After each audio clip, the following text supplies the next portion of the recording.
El día de hoy vamos a aplicar los conceptos de funciones vectoriales para analizar la velocidad, la altura máxima, el ángulo y el alcance en un lanzamiento simulado con un tablero de básquetbol o una catapulta.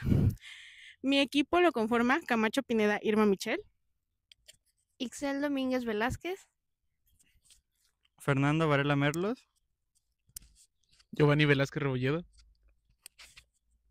Y Aldo Subdíaz Soriano.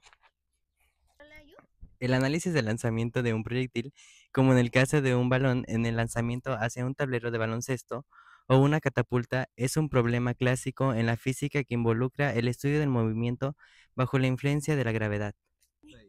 Utilizando funciones vectoriales podemos descubrir de manera precisa las trayectorias de los proyectiles, considerando tanto la componente horizontal como la vertical en su movimiento. Este tipo de análisis es fundamental para entender conceptos como la velocidad inicial, la altura máxima alcanzada, el ángulo de lanzamiento y el alcance del proyectil. Las ecuaciones de movimiento rectilíneo uniformemente acelerado, aplicadas en forma vectorial, permiten calcular de manera detallada el comportamiento del proyectil en el espacio, tomando en cuenta la aceleración debida a la gravedad y las condiciones iniciales de lanzamiento. A continuación vamos a presentar el ejemplo armando una catapulta y realizando el lanzamiento para poder realizar los cálculos. Para construir nuestra catapulta utilizamos dos pilares de forma triangular y los acomodamos paralelamente uno enfrente del otro.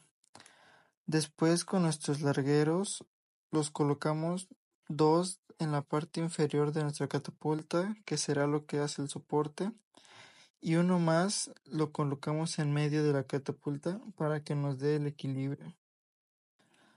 A continuación, después de haber puesto el último larguero, tomamos nuestro tope de detención y nuestro brazo lanzador y los metemos por los agujeros que tiene nuestra catapulta.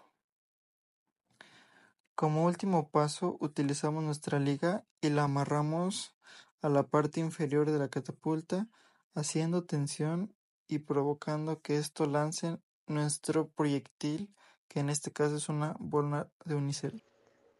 En un lanzamiento parabólico, la velocidad inicial es el vector que describe la rapidez y la dirección con la que un objeto es lanzado desde un punto de origen.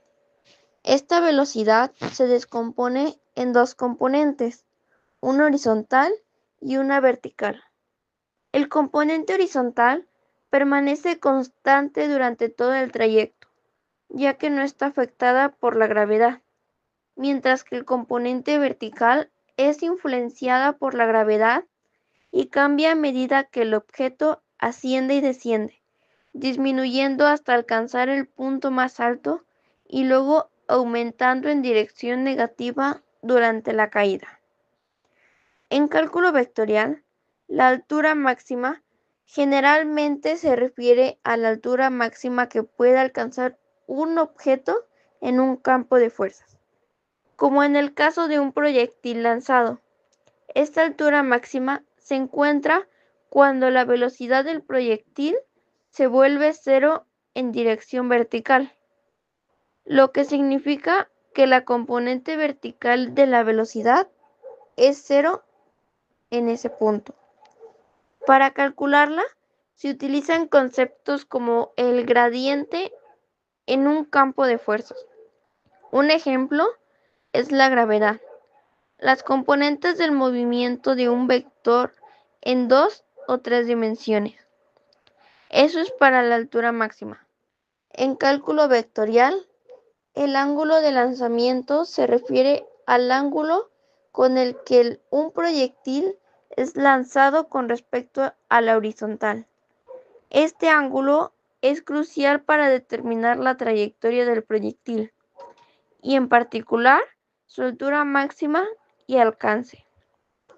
Cuando se lanza un proyectil, su velocidad inicial se descompone en dos componentes, una horizontal y una vertical. El ángulo de lanzamiento afecta directamente estas componentes.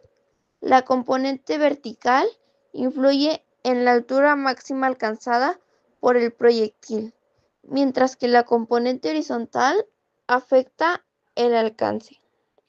El ángulo de lanzamiento óptimo para alcanzar la mayor altura o el mayor alcance depende de factores como la aceleración debida a la gravedad y la velocidad inicial.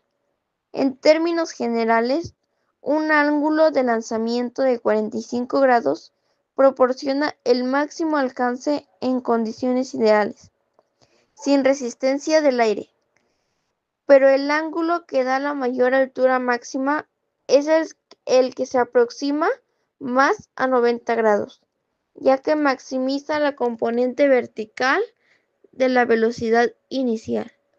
El alcance total lo fuimos midiendo con la cinta métrica desde donde lanzábamos la pelota hasta donde ésta caía para que pudiera ser un cálculo más exacto. Y así no tuvimos problema en sacar el cálculo sobre ello.